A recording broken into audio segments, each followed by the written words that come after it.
are you? This just ticked over into afternoon. Drizzly, horrible weather for this Monday morning for me. So what better way to spend it than by doing a little bit of online learning? So welcome to our Google Digital Garage training session. Today, we're talking about how to get your business visible on Google. Very rude, not introducing myself. My name's Christine. So I'm one of the trainers here on Google's free skills training program, the Google Digital Garage. I'm a marketeer by trade. I've been working in marketing since before it was digital. And in that time, I've worked with hundreds, if not thousands of big companies, small companies, charities, startups, side hustles, all those different businesses getting their way and making their way through the digital world. And that's what we're going to be talking about today. But we don't do this on our own. So alongside me today, I've got our phenomenal moderator, and that's Roshane. Now, Roshane is also an experienced Google Digital Garage coach. And her job today is to basically be an absolute wealth of knowledge for you. So ask your questions of Roshane. Roshane will drop some useful links. She's going to communicate between us. Anything useful that she thinks I need to know or that you need to know, she's going to make sure that those connections happen. Roshane is in the instant chat. She's there right now. Unless you're watching us on replay. So these sessions are held for you. You can watch them again till about this time tomorrow. Just click on the link you used to find yourself here. And the chat, if you're watching us live, is where you can interact with Roshane. Little blue spanner next to Roshane's name that shows that she's the moderator. She is basically the one in charge. Anything else you need to know housekeeping-wise? To access that instant chat, you're going to need to be signed in to your YouTube account. So first things first, if you're not signed in at the moment, why not pop up to the right-hand side there, sign up or sign in, and then you can get joining in with the chat. If you are already signed into your YouTube, why not pop into the chat and say hi to Roshane? Let her know maybe a little bit about you, a little bit about your business, maybe why you joined us today. That would be really great to know, because these sessions are live and they do change.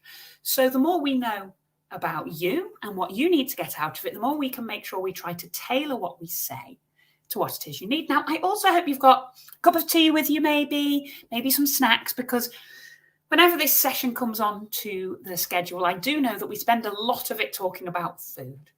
All right. So that should just come with a little bit of a warning, I guess. So you do know we're going to be running this Google Digital Garage virtual training as part of our broader offering of courses. So if you haven't yet, why not check out the schedule of upcoming webinar trainings? And that's, if you check it out the description below, then you'll see the link through to our website. That's where you can also see whether we're coming to a town or city near you sometime soon. So we do face-to-face events. That's a changing program where you can come for the day and really immerse yourself and spend that time for your business with the Google Digital Garage team. So do check whether we're coming to your area soon. And if they only go about 4 to 6 weeks ahead, so do keep checking back to see where we're moving on to next. Ask your questions at any time, and we will pause a couple of times as we go through, and time allowing, we'll answer as many of your questions as we can live on air as well. All right, then. So what are we going to be talking about today? First up, we are going to think about customers. We're going to think like a customer and learn about how, just have a good think. We all probably act as customers every single day. But how often do we think about the process? Actually, we probably think about the process far less than we might, because the process is so easy nowadays. So we'll start breaking that down, interrupt our own thinking, think like a customer, and see how customers find businesses. And then we're going to look at some of the ways that you can apply that to your business. Okay, that understanding. We'll look at getting yourself found both on Google Search and on Google Maps. And we're also going to look at some of the ways at the end that you can really optimize. Even if you already got a presence on Google Search, got a presence on Google Maps, how are we going to make that the best presence it can possibly be? Now, we hope you get tons out of today, but I wanted to let you know that if you work for a small business or for a charity based here in the UK, and as I say, micro businesses, side hustle, business idea that you've had around your kitchen table, all of those businesses count to the people we would love to speak to. It can be just you or you and a team, or if you're working for a charity, and if you're based here in the UK. then we would love to invite you to sign up for a completely free one-to-one mentoring session with one of our Google Digital Garage team. Head over to g.co/UK mentoring to find out all about it and to sign up for that first session. So why is this important? All right. And I kind of touched on it already, but really, search and being found is important because it's how our customers want to find businesses. So 3/4 of online customers say that they use a search engine when they're looking for a business. So as a business, we want to make sure that when people are searching, we're found. And a lot of the changes and the behavioral stuff that I'm going to be talking about, our lives have changed. How we interact with each other is changing. And a lot of it's down to these things, smartphones. When I first started working for Google Digital Garage back in 2015, the content looked very different. How we went to market as marketeers looked very different because these things weren't in everybody's hand all the time. Or you say in their pocket or in their handbag, but now they're pretty much with us all the time. Okay, so 82% of smartphone users say that they routinely conduct local mobile searches. And by that, I mean, my phone knows where I am. It's going to help me find something local to me. And if we know those things, how can we best use them to help our business? Okay, so customers. Let's think like a customer for a little bit. This is one of my most important tips that I give people. Set aside some time once a month and really think like a customer, all right? Because our search and shopping and general behavior, all of these things have changed due to the internet, due to the smartphone, right? So let's start with thinking like a customer who is hungry, all right? So if somebody is hungry, they have a problem. The problem is that they're hungry. How do they go about the problem solving, the solution finding?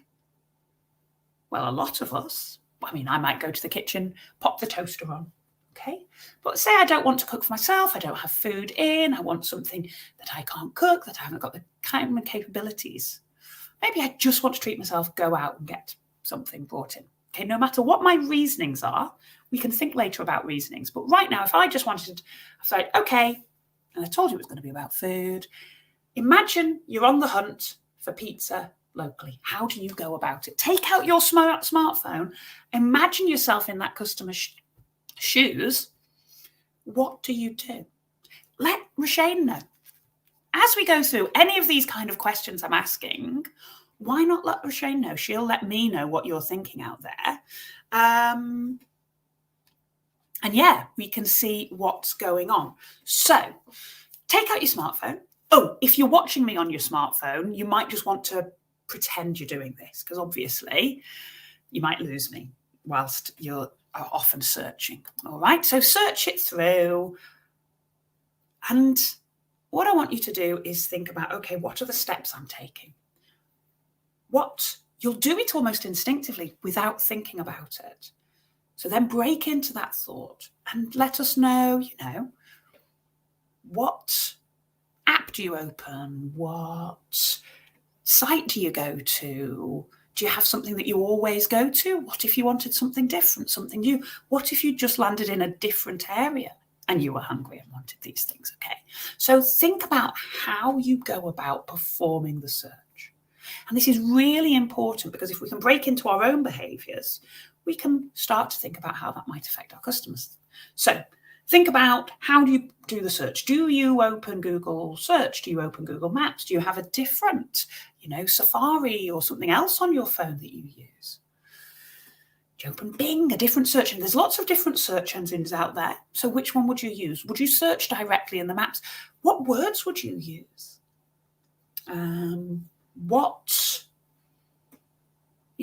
Are you going to put the town you're in? Are you going to search for a near me? How are you actually going to search for that thing? Going to search by the type of food? What other factors are there? Okay, when you've got those results that you get, which happens in the blink of an eye, how are you going to narrow down that list of hundreds of results you get to the actual one the few that you might choose? You don't have to pick a result, but if you're looking at this, if you're playing along at home, check out those results. Which one would you choose? What factors are going to help you make that decision? People say things like reviews or pictures or information, maybe a link to the menu. Okay, so think about all of those things, all right? Because the smartphone, in loads of cases, is actually the device of choice when we are out and about making purchasing decisions.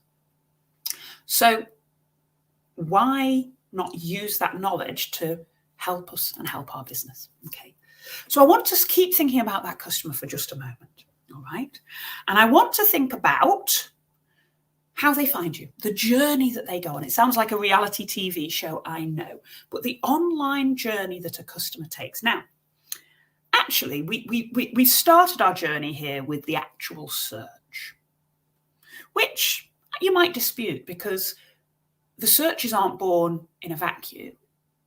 Something triggers us to make the search. So a customer, something triggers now. For me, it might be coming up to lunchtime and I get a tummy rumble. That might be the catalyst for what happens next. Think what that might be for your kind of business, all right? What happens in somebody's life that means they know you? If somebody's a plumber, for example, we'll look at a plumbing example in a moment. It could be that, they go to turn on the tap and no water comes out. So that catalyst is that something's broken. If you're more of a business, somebody gets hungry. They look for something. Something happens in their life. Maybe you're a interior designer, painter and decorator. Somebody looks and thinks, oh, it feels a bit shabby. I want to make a change in my home. Whatever your business is, I've got a hole in my shoe. I need new shoes. I just want new shoes, so I want new shoes. Different people will have different reasons and different kind of stimulus that makes this happen. But at some point, we may well take out our phones and do a search. We might be sat at work, obviously only on our lunch breaks, and sit and do our search. Interesting that realistically, unless I'm working, I don't turn my computer on to do that search. I just grab that smartphone and have a look. So we make our search. Then we weigh up some factors. So our search might be a question we ask. Our search might be looking for something specific. Different searches will happen. And sometimes we go around and around between search and decision for a little while. I'll search for something. It's not quite right. So I'll change my search to be closer to what I want. From now on, every time you make a search, I want you to think, okay, how does that affect me? What would I have done differently? How does this work? All right, what am I doing to make this happen? Then the next thing you think about is, okay, so something's making that decision. Once we've made that decision, we go ahead and we interact. We engage with the result that we find. All right, so what does that look? How can that be affected? Okay. A lot of the engagement side of things will be determined by some of those factors. For pizza, if I want pizza at lunchtime, there's no good me interacting with a business that isn't open right now, that doesn't open till 6 o'clock tonight. So there are lots of factors that will go into making that decision. For your business, think about what those factors, those influencing factors might be, and how you're going to then start communicating them. So when people are searching, you get yourself into that list of decision of potential for the decisions. Because it's not true that if you build something that people are going to come, all right? It's not true anymore. Search is super important because you need to be findable, okay? So for search to work, somebody somewhere has got to match some way up with what you're offering. So the questions that they're asking, how can you show you're a good answer to those questions? And then you do the tips and all the work around getting yourself found, all right? So it's super important because it's how we live our lives. Now, what you've just heard from me in that last few moments is how, at a top level, search is going to work. But you're going to need a bit more than that. You are going to need something a little bit deeper, a little bit more technical. So what I'm going to very quickly show you is this quick 5-minute video, which explains with a bit more in the way of graphics, a bit more in the way of, storytelling, how Google search works. And we'll also share the link to it so you can go back and watch it in your own time later. All right, cross your fingers that this all works happily for me. Every day, billions of people come here with questions about all kinds of things. Sometimes we even get questions about Google search itself, like how this whole thing actually works. And while this is a subject entire books have been written about, there's a good chance you're in the market for something a little more concise. So let's say it's getting close to dinner and you want a recipe for lasagna. You've probably seen this before, but let's go a little deeper. Since the beginning, back when the homepage looked like this, Google has been continuously mapping the web, hundreds of billions of pages, to create something called an index. Think of it as the giant library we look through whenever you do a search for lasagna or anything else. Now, the word lasagna shows up a lot on the web. Pages about the history of lasagna, articles by scientists whose last name happened to be lasagna, stuff other people might be looking for. But if you're hungry, randomly clicking through millions of links is no fun. This is where Google's ranking algorithms come into play. First, they try to understand what you're looking for, so they can be helpful even if you don't know exactly the right words to use or if your spelling is a little off. Then they sift through millions of possible matches in the index and automatically assemble a page that tries to put the most relevant information up top for you to choose from. Okay, now we have some results. But how did the algorithms actually decide what made it onto the first page? There are hundreds of factors that go into ranking search results, so let's talk about a few of them. You may already know that pages containing the words you search for are more likely to end up at the top. No surprise there. But the location of those words, like in the page's title or in an image's caption, those are factors too. There's a lot more to ranking than just words. Back when Google got started, we looked at how pages link to each other to better understand what pages were about and how important and trustworthy they seemed. Today, linking is still an important factor. Another factor is location, where a search happens. Because if you happen to be in Ormea, Italy, you might be looking for information about their annual lasagna festival. But if you're in Omaha, Nebraska, you probably aren't. When a web page was uploaded is an important factor too. Pages published more recently often have more accurate information, especially in the case of a rapidly developing news story. Of course, not every site on the web is trying to be helpful. Just like with robocalls on your phone or spam in your email, there are a lot of sites that only exist to scam, and every day scammers upload millions more of them. So just because instantvirusdownload.net lists the words lasagna recipe 400 times, that doesn't mean it's going to help you make dinner. We spend a lot of time trying to stay one step ahead of tricks like these, making sure our algorithms can recognize scam sites and flag them before they make it to your search results page. So let's review. Billions of times a day, whenever someone searches for lasagna, or resume writing tips, or how to swaddle a baby, or anything else, Google software locates all the potentially relevant results on the web, removes all the spam, and ranks them based on hundreds of factors like keywords, links, location, and freshness. Okay, good time to take a breath. This last part is about how we make changes to search, and it's important. Since 1998, when Google went online, people seem to have found our results pretty helpful. But the web is always changing, and people are always searching for new things. In fact, 1 in every 7 searches is for something that's never been typed into the search box before, by anyone, ever. So we're always working on updates to search, thousands every year. Which brings up a big question. How do we decide whether a change is making search more helpful? Well, one of the ways we evaluate potential updates to search is by asking people like you. Every day, thousands of search quality raters look at samples of search results side by side, then give feedback about the relevance and reliability of the information. To make sure those evaluations are consistent, the raters follow a list of search quality evaluator guidelines. Think of them as our publicly available guide to what makes a good result good. Oh, and one last thing to remember. We use responses from raters to evaluate changes, but they don't directly impact how search results are ranked. So there you have it. Every time you click search, our algorithms are analyzing the meaning of the words in your search, matching them to the content on the web, understanding what content is most likely to be helpful and reliable, and then automatically putting it all together in a neatly organized page designed to get you the info you need. All in, 0.81 seconds? Wow. Anyone else ready for dinner? Interested in learning more? We've got a whole website dedicated to how search works. Just click right here. Want to read the Search Quality Rater Guideline?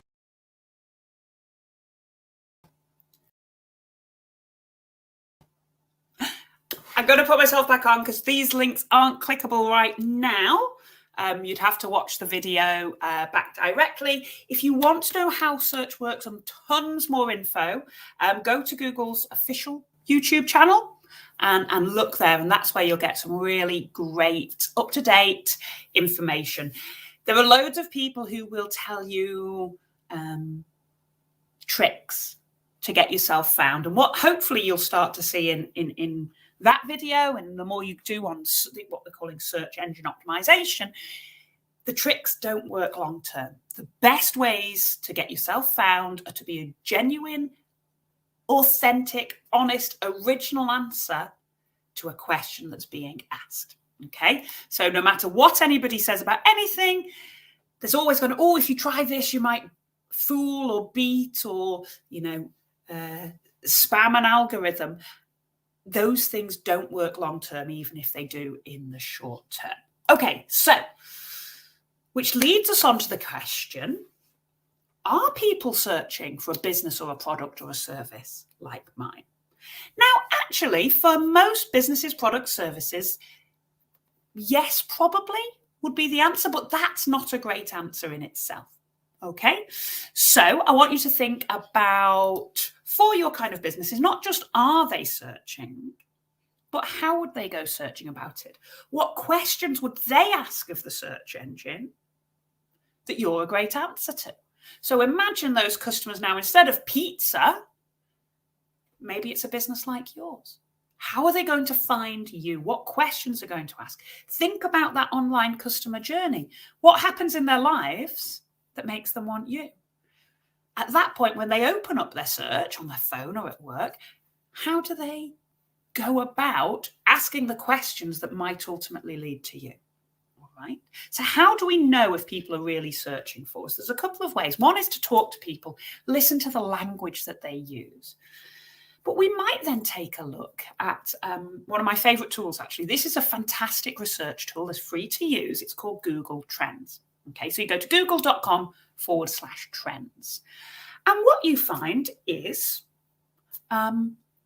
it is a searchable database of search. You'll find there is lots of interesting stuff on there. What's being searched for at the minute, up-to-date trends, what's going on, how many people are, looking for World Cups or Taylor Swift, all of these things. Big, interesting, fun stuff to look at. However, just make sure that when you're using this, you don't get too distracted. Make sure you focus in and really start thinking about, well, how is this going to help your business? All right. So first thing we're looking at, this trend. So the Google Trends tool goes back to 2004, when somebody somewhere thought, wouldn't it be interesting to be able to look and see what the world is searching for? So that data is anonymized and then it's aggregated. You can't see absolute numbers of people searching, but you can see, the general patterns and trends. And so you're aware, since 2004, you can imagine that search volume has gone up in general. So if we were looking for something, if we were to look at 2004, and then now, almost 20 years later, because so many more people are searching, so many more searches, so many of us have these things now. I search a lot more than I did in 2004. So the general trend for all searches has gone up.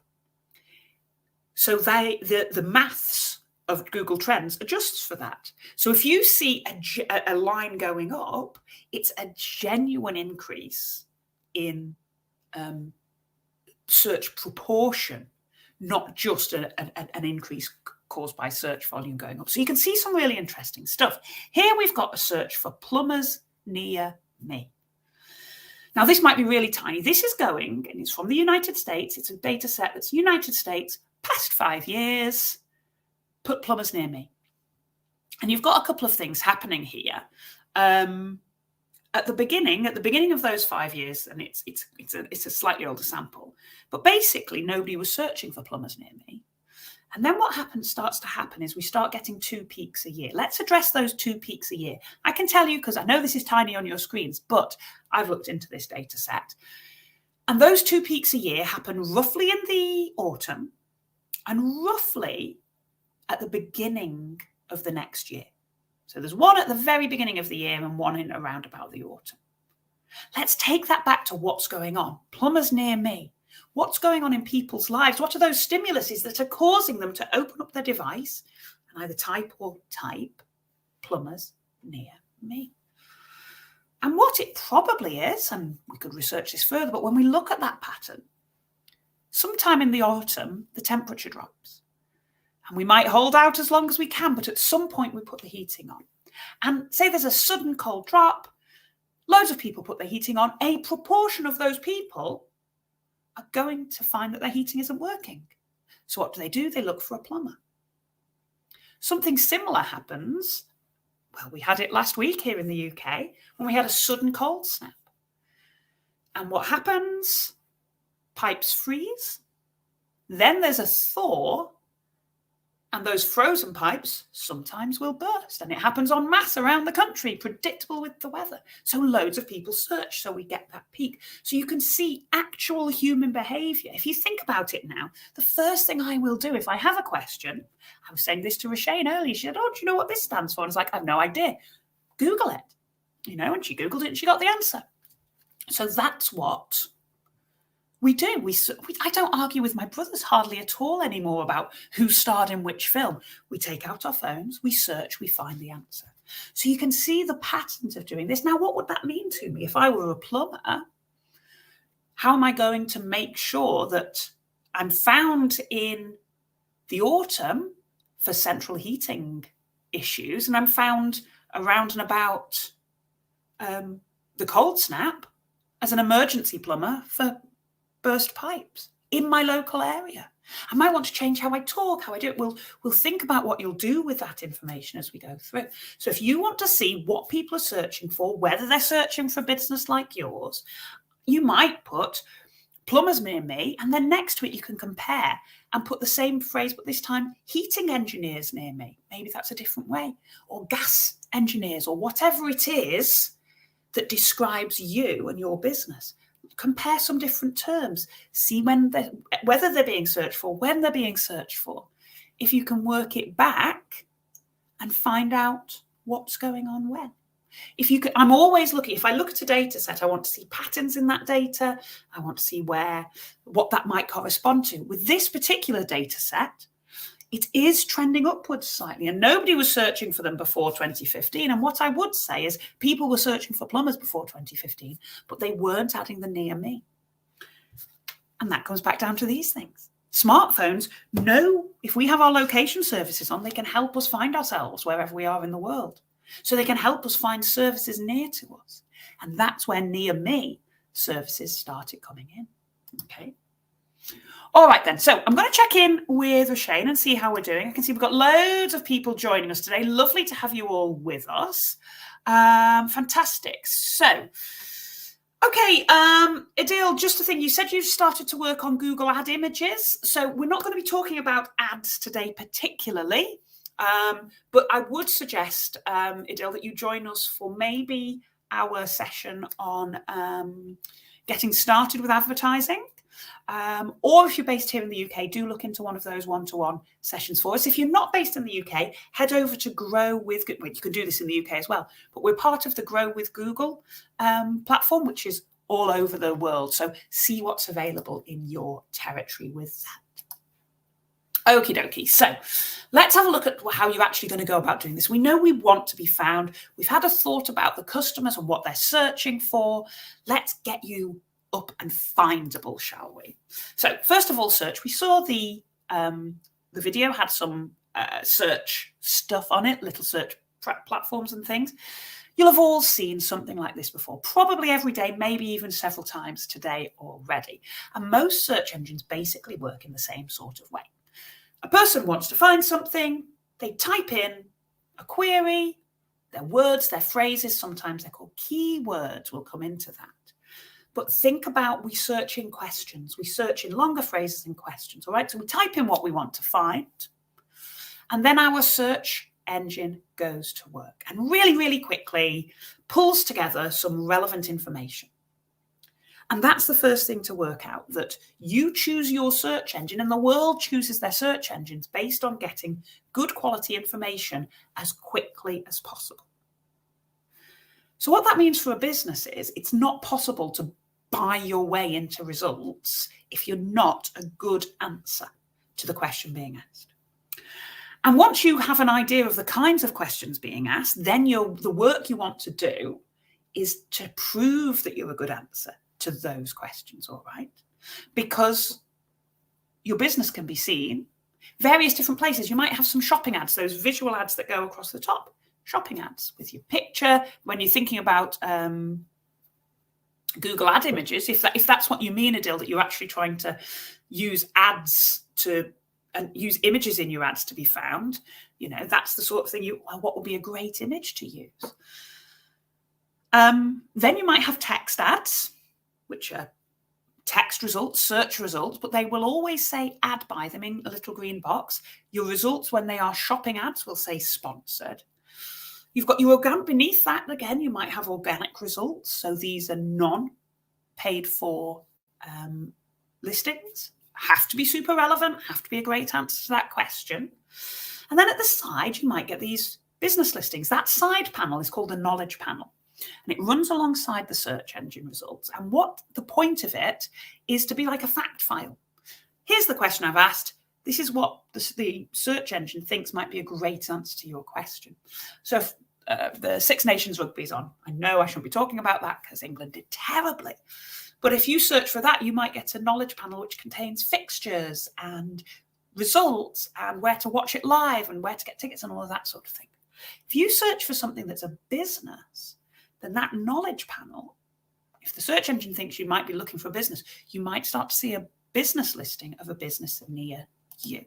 Okay, so you can be found in organic search, you can be found in a business listing, and you might be found in paid search. And as I say, we'll touch a little bit on paid search, but we do go into that in a lot more detail in some of our other sessions. Okay, so search engine optimization. I've seen this from Ahmad. Great to have you with you. Any SEO best tool? The best tools for SEO, probably, well, I always start with a pen and a big piece of paper, or even better, a wall, all right? Because search engine optimization, SEO, is a practice. It's an ongoing, it's an ongoing activity. We don't just do search engine optimization once in the back end of our website and leave it be. Search engine optimization done well is all about deep understanding of the customer and the questions they might be asking. And then a really interesting way of talking about what you're doing. And then the ongoing work, all right? So search engine optimization is the practice, it's an ongoing thing of increasing the quantity and quality of traffic to your website through the organic search results. So remember, those organic search results are those listings that you don't pay for. I will never say anything in marketing is free because your time isn't free. The time you're going to spend doing all this thinking isn't free, all right? But there isn't a cost for this one. Okay, so search engine optimization. We're looking at quantity and quality of traffic to a website. So pure search engine optimization is all about driving traffic to a website, okay? So if you don't have a website, don't worry, you can still be found in Google. We'll talk about that in a little bit later, okay? So bearing in mind that the job of a search engine is to connect people who are looking, asking questions with the good answers. So to be found, search engine optimization is all about what questions are being asked? How do I prove that I'm a good answer to those questions? Okay, so how you go about doing it, first is research. Talk to people, listen to people. When they describe your product, when you meet them, when you go and say, oh, how did you find us today? And they'll tell you, oh, I looked on Google Maps. Or they might say, oh, well, my U-bend broke, so I wanted to find somebody who could fix it. Fantastic. Listen to all the words they say. They might not say plumber, they might say broken U-bend. All right. So think and listen in to all those different phrases people might use to describe somebody like you. We said, it might be plumber, it might be heating engineer, it might be all those different things that you do. Don't just some people say, right, I'm a plumber, so I'm going to optimize for the word plumber, which is fantastic if people are searching for plumber, but if they're searching in a different way. So your key words are the phrases that you think people are going to type into the search engine that you would be a great answer to. All right. And I don't like the word keyword, because keyword makes you think that there are magic words that are going to get you found. And all I have to do is sprinkle them in my website a bit. That's not how it works. It's those phrases we're thinking about. Then you have to think up things to say that prove you're a good answer to those questions. So useful content, high quality content, original content, think about what makes you a good answer, and then go about writing content, using images, making videos, all stuff that is going to be a good answer to that question. And then you have to think about, okay, making those web pages as easy as possible for the search engines to understand what's on those pages. If people are doing a blog and you want to get found, and maybe title of this blog post is a question that you have found that people are asking a lot: how to fix a broken pipe. And here's some answers to it, but basically call a plumber, and then I'm the great plumber to call. Okay. Whatever you do, do not try and speed up these processes with sneaky techniques. People say, oh, yes, if I just say that word several times, lasagna recipe, remember? Doesn't mean you're going to get found. It's all about being genuine, being honest, being authentic, and then being all kinds of neat and tidy. And we are research obsessed. Okay. And what happens is this idea of iterating our search. So a short keyword, see, keywords, again, it's a bad term, but it's the term we use in the industry. A short key phrase would be 3 words or fewer. All right. So trainers might be a short keyword. If I put in the word trainers,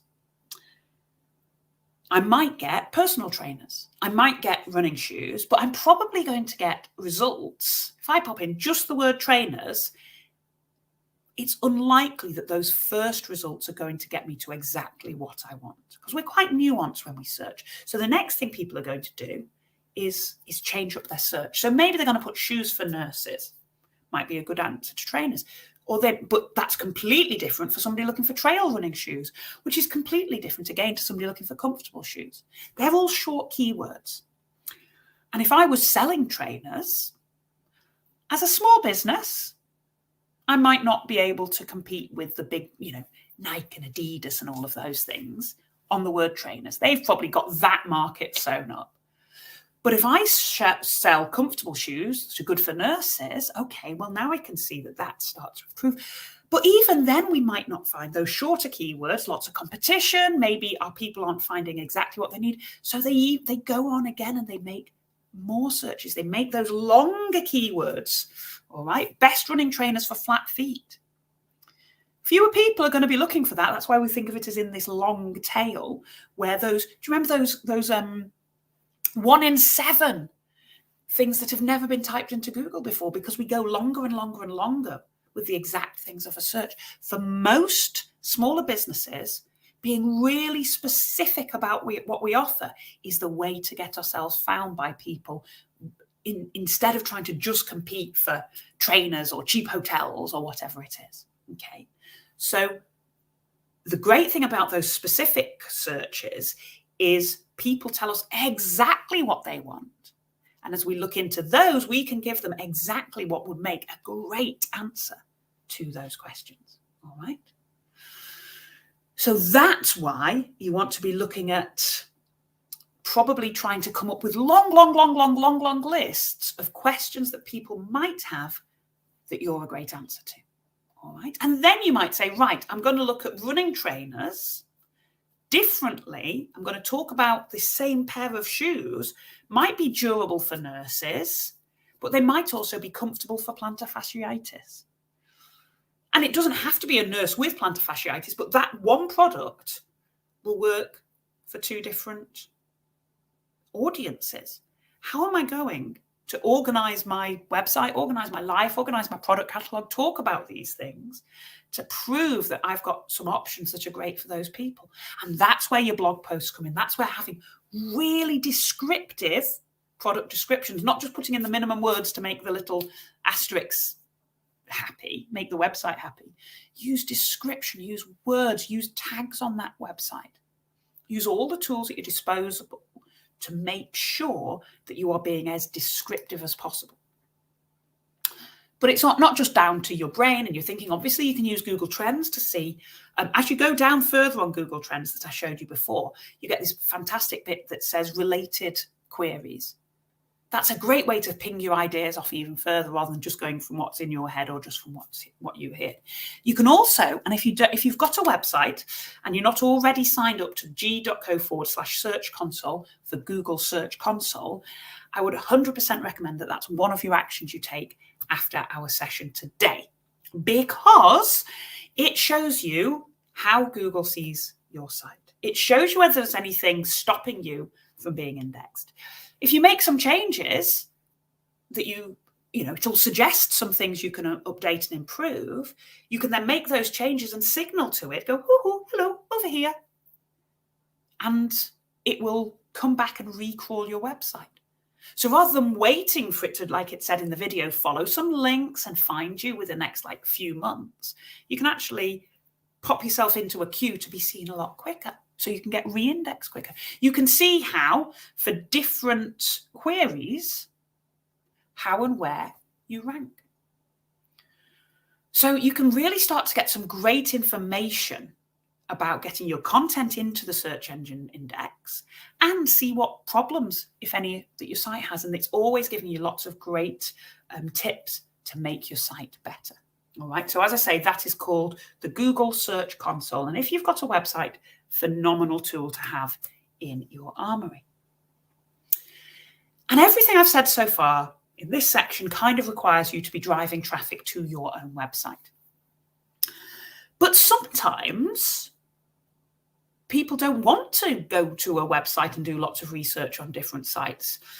One of the ideas behind the next tool I'm going to be talking about, the Google Business Profile, is actually making that journey through from asking the question to considering all my options to making my decision and engaging. It's trying to make that journey a lot shorter, a lot easier, bringing the information into those search engine results. Okay, so local search engine optimization is all about increasing your visibility in search when people are searching for a business or a service or a product that is local to them.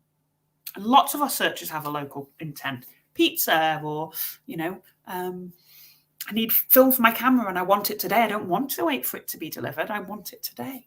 Lots of the things we do, if I want a plumber, if I want a beautician, whatever it is, a lot of the time it's that local intent that helps us make the decision. So we're going to look at a tool called the Google Business Profile. It's a local directory for every area of the world, really. Okay, and it gives you the ability to be visible on Google Maps and Google Search. And you do not have to have your own website to be found in the Google search results, which is phenomenal for businesses getting started. And let's face it, you might have your own business or your own website already, but getting people to it is a whole job in itself. Whereas if you can put yourself in front of your audience when they're searching locally for you, without having to drag them off onto your website, all the better. All right. So that's where you're going to be able to be found. So there are 4 steps to go about creating a Google Business Profile. You need to, And actually, the first step is just in the way of being eased off. You no longer even have to download an app to use Google Business Profile. You can actually sign up directly and manage your account directly in Google Search or Google Maps, or head to business.google.com and it will take you through the steps as well. But whereas before you had to go to a separate website, a separate site, you can manage the businesses you own within the Google Search, within Google Maps. So you can do it directly in that tool. So what you do is you either enter your business details, or if your business already exists, you select your business, because Google knows about lots of different businesses, even if the person hasn't taken over control of their own business on the profile yet. You make sure your information's up to date. When are you open? What's your address? What services do you have? Do you want a pin on the map, which shows people your address, or not? You can still be boosted in local search without having a pin. And if you don't want a pin, what's the area you want to be boosted in? Where do you deliver your products? Where would you go and do that plumbing? All right. And then you need to verify the listing and make sure, because it's very important that only the correct business owners, the people authorized to look after that business, are providing this information. And this is what it looks like. All right. So basically, the better your Google business listing, the more likely you are to be found when somebody local to you is looking for a business. And it's all those factors we spoke about at the beginning. It's about good reviews, it's about images, it's about all kinds of things like that. We'll talk a little bit about this in a moment as we go through, but we'll also talk about this. We have another webinar, and it's called Find Customers with Google Maps.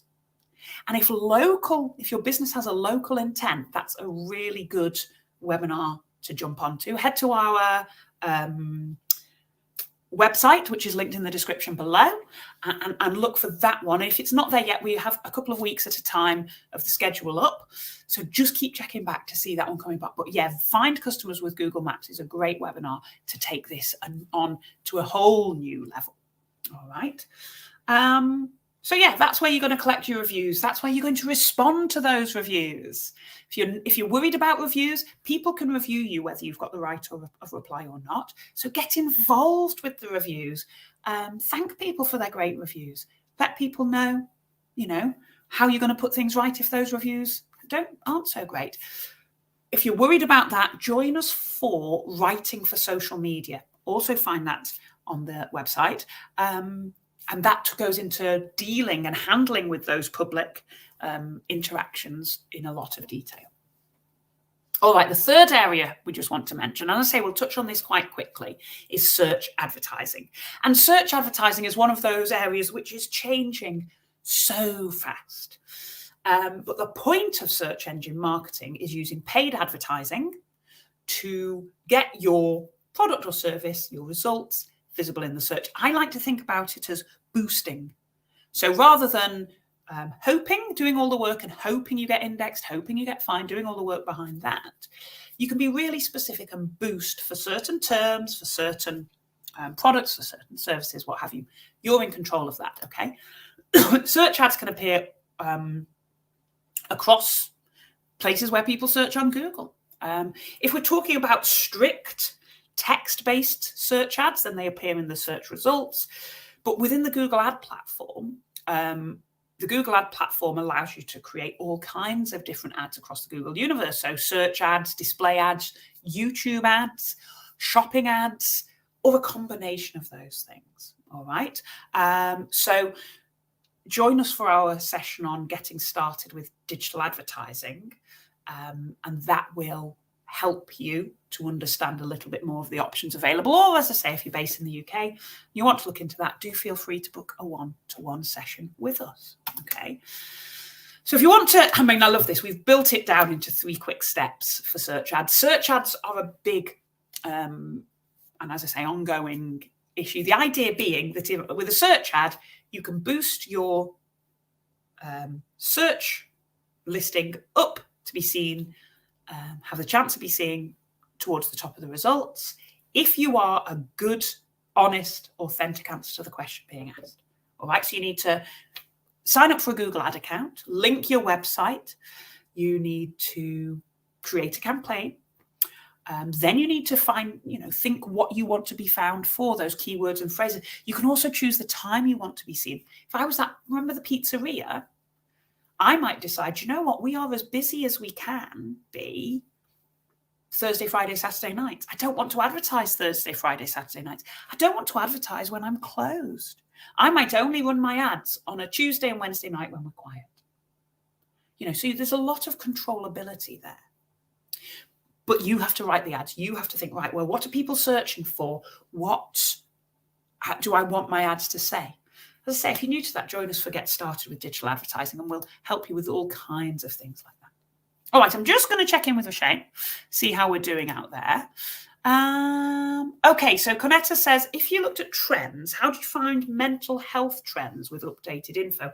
Interesting. So trends in the mental health industry, Google Trends will tell you whether people have been searching for what you think. If I were looking into a specific industry, I wanted industry reports and things, I would head over to Grow with Google, and you can sign up for Grow with Google, and they send out industry reports, so you can search the reports that are out there. They've got reports on all kinds of different trends within all kinds of different industries. So that might be a good place to start. You can also start tracking some terms that are handy for the industry that you're in. The other thing that's really good is a Google alert. So what you might want to do is set up a Google alert for some words around your industry. And then every time something's published with that info, with that term within it, you're going to get pinged telling you this is what's going on right now. So Google Trends will tell you if people have been searching for it. And you can compare different phrases. But if you're interested in what's going on in a particular industry, either check out those reports in Grow with Google or, as I say, see what's going on with specific words. All right, then. So we're now going to look at some of the ways you go on about boosting that presence when you're on Google. All right, so a few things to consider. First of all, mobile phones. All right, if we've said all along that people are using mobiles to look for websites, it makes perfect sense to make sure that you are findable on mobile, that your website works well on mobile. If you've got Google Search Console, there's lots of tools within there about helping you with your mobile. You could also head to g.co/test my site, which takes a look at a website through the lens of the mobile phone user and tells you how well you're doing for mobile, but also if you're not doing so well, just right about now gives you lots of tips to help you to improve your performance on mobile. All right, things like how quickly your site loads, really important. Can you click on the links? Is it a good user experience? And it can help you through all of that. Okay, next thing, your business listing. So we're back to talking a little bit deeper about your Google business profile that allows you to be found in search and allows you to be found in maps. Make sure your details are kept up to date. Pop a monthly reminder in to edit those details. Make sure that they are always correct. Monthly reminder when you're thinking like a customer, pop in and add a photo. It could be a before and after photo of something at work. It could be a little meme that you've made with a review that you've got, and you create that review in something like a tool like Canva, and you make it look pretty. If you don't have content, maybe if you're an accountant, maybe you're not making beautiful cakes, you're not creating products in any way. You can still think of ways to make that visually appealing using photographs. So be thinking about how you're going to do that. It comes down to content creation. Do you join us for some of our social media webinars where we talk about content in a lot more detail? We've mentioned reviews, respond to them, thank people, get involved. People trust then that there's a person behind that business. And you don't have to do all of this yourself. With all of the tools we've spoken about, then, I would always want to be, if I own the business, I want to be in control of the tools that are in my name, but I don't want to run them every day necessarily. So if I get somebody on board to help me with, works for my social media platforms, my website, works for my Google business profile, I want to own the keys to it, but I can then allocate a manager to work on it for me. But what I would suggest, what we're kind of saying there is, don't just pay a company to deal with it, because then if that relationship peters out, then it's hard to necessarily get your ownership back. So make sure you own it and use the manager function with all the tools. Same with Google Analytics, same with Google Search Console, same with building your website. It's a really good practice to get into to make sure that you own all your own assets. And if you don't have a website yet and you'd like to dip your toe into it without having to, maybe it feels a step too far to build or get built in one of the, all of the ways of all the questions and things you might have about building a website. There is a way that if you're using the Google Business Profile, you can kind of upgrade your Google Business Profile and build a very simple free website. So it's built through a tool called Google Sites, which comes for free with your Google account. And so, yeah, it's worth having a look and seeing if you've got Google Drive and you're using docs and things, using a Google site. If you can use something like a PowerPoint or Google Slides to build a presentation with some images and some text, you can 100% build a website using the Google Sites tool. Okay. And then in terms of, things to make sure you're really optimizing that business listing, people search for open now businesses. So make sure your opening hours are up to date. People buy with their eyes. So make sure your photographs are great. And really do, I know I've said it a couple of times, but respond to those reviews. It really does build trust. You can also, just like you might with a social media site, you can write posts on your Google Business Profile. You don't have to do it as often as you do. If you don't post 400 times a day on Instagram, you won't be seen, or whatever the current stats are. With a Google Business Profile, make a post once or twice a month. Tell them about what you're offering. Tell them about your business. Use really rich descriptive language, because there again, you're telling the world's biggest search engine, as well as all the people who come in your local area to search, all about your business. All right. So post an update with a picture for an event or something new, an announcement, or just, this is who we are and this is what we do. Post once or twice a month is plenty, though. Don't worry that you have to do it all the time. And then make sure you're checking out the insights, using all the data at your disposal. Okay, so we've looked at Google Trends. You have your own sources of data in Google Analytics. You also have your own sources of data within your Google Business Profile. You're not marketing if you're not measuring. So join us for our webinar on Get Started with Analytics. You might also want to check out our digital marketing strategy webinar, because both of those will get you into the idea of how important those analytics are. All right. Okay, I'm going to jump in with questions. I can see, oh my word, Ahmad's got a technical SEO question about on-page and off-page SEO. So it is a technical question. If you rewatch the video or go over to Google's website, all about all the algorithm change and all that sort of thing, my clear steer is right on the page, the things that the human can see. Make sure that's interesting to the human being. Then off the page, all in your background, you've got meta tags, you've got descriptions, you've got headers, all of that technical stuff. Don't ignore it. And if you're using a builder and it says, add a header, add a meta description, add a title, alt tags for your photos, all of those image tags and things, make sure that those things are descriptive and use those keywords and phrases that you've identified in your SEO. There are no shortcuts to being interesting, authentic, and then being neat and tidy with how you lay out your website. All right. But as I say, check out Google's own YouTube platform, or check out the Grow with Google site. If you're interested in the more technical aspects, there's tons of information out there. Always get your information from a trusted site would be my key thing on that, though. Okay. So over to you. What are your next steps? Pop and let Roshane, as a consequence of the hour we've spent together today, what are you going to do to get your business more visible on Google? Maybe it's take a look at the back end and use Google Search Console to help you identify what your tag should say. That's the other place I meant to say, actually, Ahmad. Make sure that you've got linked to Google Search Console and you're doing the tips that it suggests.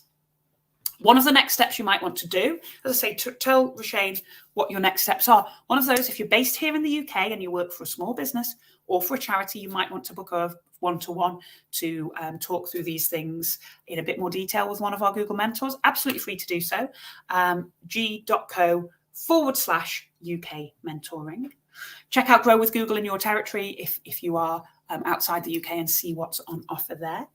Other than that, thank you so much for all your questions. It's been, I can see you've kept Roshane nice and busy, which is what we like. All those questions and interaction, we really do value those things. Got to wrap up here. We are completely out of time. So I hope it's been useful for you today. Don't forget to head to our website, book on for more webinars, check out what else we're going, and even if we're coming face-to-face to your area. Other than that, thank you for joining. We look forward to welcoming you back to another Google Digital Garage training session sometime soon. Have a great day.